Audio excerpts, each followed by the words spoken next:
আমরা যেখানে বাস করি তার চারপাশটাকেই বলা হয় আমাদের পরিবেশ। তো কি কি থাকে এই পরিবেশের মধ্যে? এই প্রশ্ন করলে অধিকাংশ মানুষই প্রথমেই বলবেন প্রতিবেশীদের কথা, আর পরিবেশের ডিমেরিটসের কথা উঠলে বলবেন প্রতিবেশীরা কে তাকে কতটা ঈর্ষা করে, কার ঘরে নিয়মিত ঝগড়ার কারণে পাড়ার পরিবেশ খারাপ হচ্ছে ইত্যাদি। খুব রেয়ারলি কারুকে বলতে শুনবেন পরিবেশের সবুজের অভাবের কথা, পরিবেশের দূষণের কথা, শব্দ দূষণের কথা, জীবজগতের প্রচুর প্রাণীর ক্রমবিলুপ্তির মাধ্যমে পরিবেশের মান অবনমনের কথা, এলাকার জলস্তর ক্রমেই নিম্নমুখী হওয়ার সমস্যার কথা। গ্লোবাল ওয়ার্মিংয়ের বিষয়ে জানে সবাই, কিন্তু বোঝে কজন? পলিথিনের অতি ব্যবহারে পরিবেশের ক্ষতি সকলেই জানে, কিন্তু তাই বলে সবজিওয়ালার কাছে পলিথিন না চেয়ে কাপড়ের থলি ব্যবহার করার রেওয়াজ ফলো করে কতজন? এই সব ব্যাপার মানুষকে বোঝানোর জন্য, সচেতন করে তোলার জন্যই আজকের দিনটিকে অর্থাৎ 5 জুনকে বিশ্ব পরিবেশ দিবস হিসাবে ঘোষণা করা হয়েছে। কিন্তু এ তো গেল সচেতনতা তৈরি করার কথা। কিন্তু এই পৃথিবীতে এমন মানুষ বা এমন কমিউনিটি একাধিক আছেন যাদের মধ্যে পরিবেশ সচেতনতা অলরেডি আছে, বা বলা ভালো হয়তো তাঁরাই অগ্রদূত, তাঁরাই সবাইকে সচেতন করে তুলতে এগিয়ে এসেছেন বহু মূল্য দিয়ে। আসুন তাদের ইন্টারেস্টিং গল্প একটু শুনি আর জেনে নিই তাদের এই সচেতনতা আর দূরদৃষ্টির জন্য মানুষের সো কল্ড সমাজ তাদেরকে কিভাবে হেনস্থা করে এসেছে। আর তবুও না, সে কথা এখন নয়, সে কথা ক্রমশ প্রকাশ্য। প্রথমেই বলতে হয় চিপকো আন্দোলনের কথা। চিপকো অত্যন্ত ফেমাস ইন্ডিজেনাস মুভমেন্ট, আরও ভালো করে বলতে গেলে ইকো ফেমিনিস্ট আন্দোলন। কিন্তু কেন এ কথা বলছি হয়তো বেশিরভাগ মানুষই জানেন না। জানবেন না স্বাভাবিক, আমরা তো এক আত্মবিস্মৃত জাতি। আমরা আমাদের ন্যাশনাল হিরোদের জানি না। আমরা ডায়ান ফসির নাম জানি, তাঁর কন্ট্রিবিউশন জানি, আত্মবলিদান জানি, প্রসঙ্গত মাউন্টেন গরিলাদের সংরক্ষণের ক্ষেত্রে তাঁর অবদান অবিস্মরণীয়। কিন্তু দুঃখের ব্যাপারটা হচ্ছে আমরা গৌরা দেবীর নাম জানি না, আমরা অমৃতা দেবী বিষ্ণইয়ের নাম জানি না। কেন জানি না? কারণ আমাদের প্রায়ই জানানো হয় না, আমাদের বলা হয় না তাদের আত্মবলিদানের কথা। আমরা জানি না সুন্দরলাল বহুগুণা বা চণ্ডীপ্রসাদ ভাটের অবদান, এমনকি আমরা জানি না প্রায় সমকালীন অনিল বিষ্ণই বা রাধেশ্যাম বিষ্ণইদের নাম। হ্যাঁ, কিন্তু আমরা খুব ভালো করে জানি লরেন্স বিষ্ণই বা সলমন খানদের নাম। অদ্ভুত এক নেগেটিভিটি অ্যাপ্রিসিয়েশনের রোগ আমাদের। যা হোক, পরিবেশ সুরক্ষার কথা বলতে গেলে বিষ্ণই সম্প্রদায়কে বাদ দেওয়া সম্ভব নয়। কিন্তু আমরা চিপকো মুভমেন্ট শুরুর কথায় ছিলাম, সেখানেই আগে আসি। সাধারণভাবে সকলেই বলবেন যে চিপকো আন্দোলন শুরু হয়েছিল 1973 সালে বর্তমান উত্তরাখণ্ডের চামোলি এলাকায়, তাই তো? কিন্তু তারও আগে যদি ফিরে দেখা যায় 1800 শতকেই সেই বিষ্ণইদের নামই উঠে আসবে। 1800 শতকেই যোধপুরে প্রথম চিপকো আন্দোলন শুরু করেন এই বিষ্ণই সম্প্রদায়।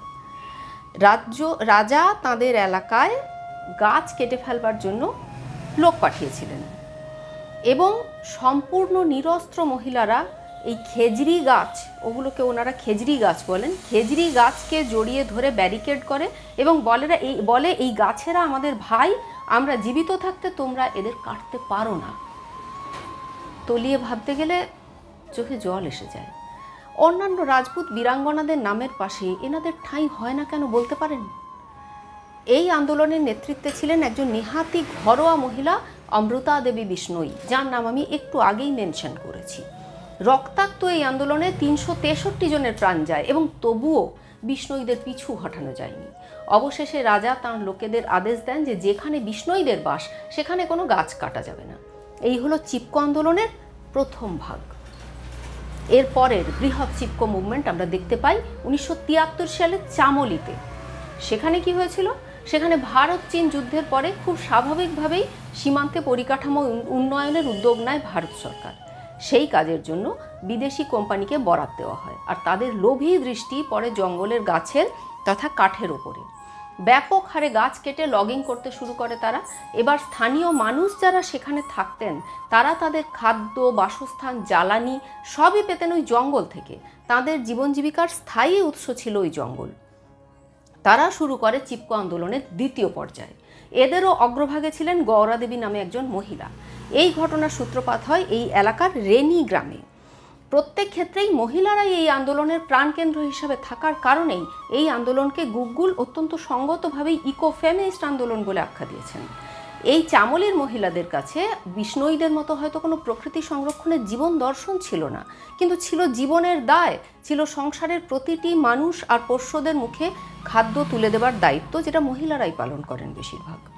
দ্বিতীয় পর্যায়ের এই চিপকো আন্দোলনকে যারা নৈতিক ও আইনি সমর্থন যোগাচ্ছিলেন, সেই চণ্ডীচরণ ভাট ও সুন্দরলাল বহুগুণা এই মহিলাদেরকে লিড করেছিলেন এবং অত্যন্ত বাস্তববোধ থেকেই মহিলারা এই আন্দোলনে ঝাঁপিয়ে পড়েন।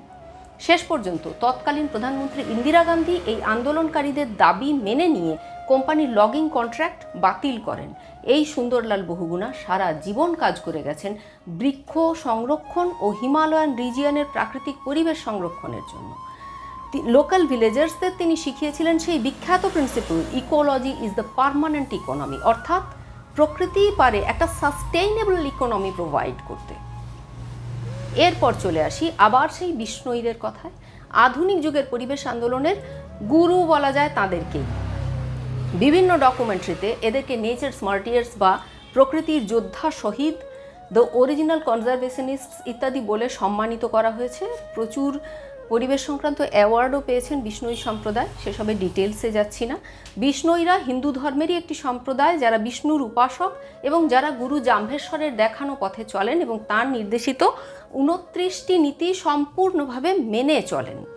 সেগুলির মধ্যে প্রকৃতির প্রতি সম্মান এবং শ্রদ্ধা রাখা, সকল জীবের প্রতি মমতাপূর্ণ ব্যবহার করা, গাছ না কাটা অর্থাৎ সবুজ ধ্বংস না করা ও পরিবেশ সংরক্ষণ করা, কাম ক্রোধ লোভ মোহ ইত্যাদির ঊর্ধ্বে ওঠার প্রয়াস করতে থাকা, আর ধূমপান মদ্যপান না করা, নিরামিষ খাদ্য ভোজন করা, বন্য প্রাণকে রক্ষা করা ইত্যাদি গুরুত্বপূর্ণ বিধান রয়েছে।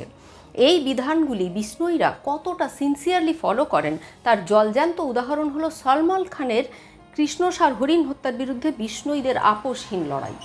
রাতের অন্ধকারে হাম সাথ সাথ হ্যায় সিনেমার টিমের তারকারা অর্থাৎ সোনালী বেন্দ্রে, তব্বু, সাইফ আলী খান এবং অফকোর্স সলমান খান তাদের সারাদিনের ক্লান্তি কাটিয়ে একটু ফুর্তি করে শিকার করতে বেরিয়েছিলেন।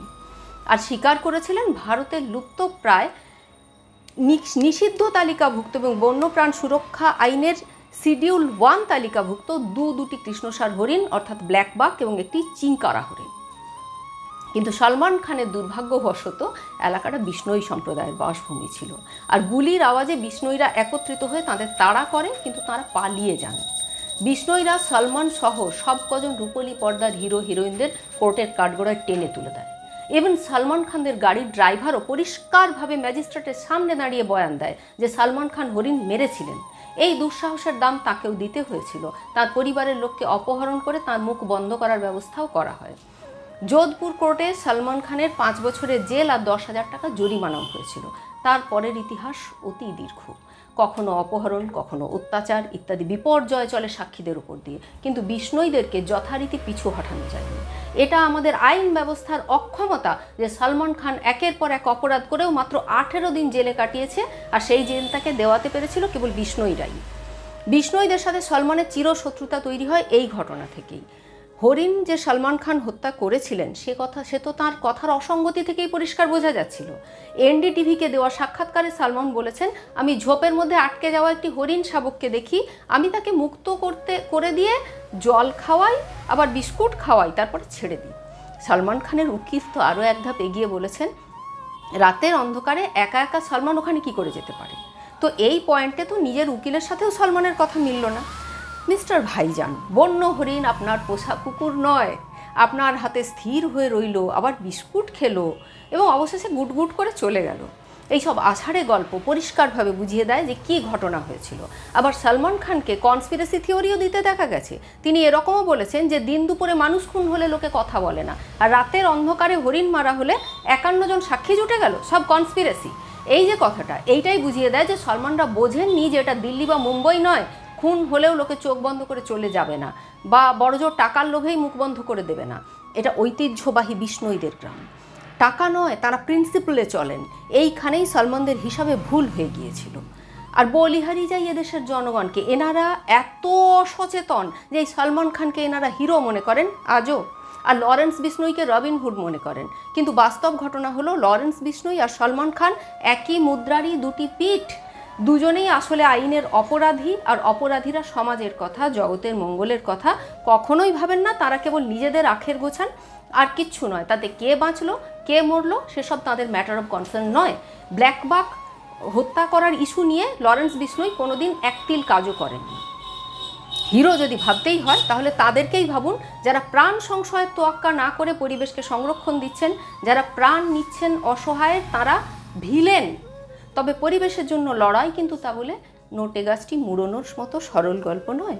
এই লড়াই চলছে, আর যারা লড়ছে তারা মার খাচ্ছে তবু হাল ছাড়ে না। তারা অপমানিত হয় কিন্তু গায়ে মাখে না। হয়তো তাদের লড়াই একদিন জয় পাবেই, অন্তত সেই বিশ্বাসেই সংগ্রাম। আচ্ছা, এই সব পুরনো দিনের থেকে আসুন একেবারে হালফিলের পরিবেশ আন্দোলনের দিকে তাকাই। আমরা লাদাখের পরিবেশ আন্দোলনকারীদের হেনস্থার চিত্র দেখেছি সরকারি মদতে। হাসদেও জঙ্গল কাটা নিয়ে মধ্যপ্রদেশের সরকারের তঞ্চকতার চিত্র দেখেছি। কর্পোরেট আর রাজনীতিকদের লোভ আর ষড়যন্ত্রের সামনে আদিবাসীদের আন্দোলনকে পরাস্ত হতে দেখেছি লজ্জা, দুঃখ আর অসহায় ক্ষোভের সাথে। কিন্তু এসব কি শুধু ভারতেই হয়? বন্ধু, আসুন তাহলে একটু বিদেশে ঘুরে আসি। আমাদের তো অনেকেরই ধারণা আছে যে বিদেশে বোধহয় সব ভালো হয়। চলুন সত্যি মিথ্যে একটু দেখে আসি। আশা করছি আমার ওয়াকিবহাল দর্শকরা 16 বছরের সুইডিশ কিশোরী এনভায়রনমেন্ট অ্যাক্টিভিস্ট গ্রেটা থুনবার্গের কথা সম্পূর্ণ ভুলে যাননি।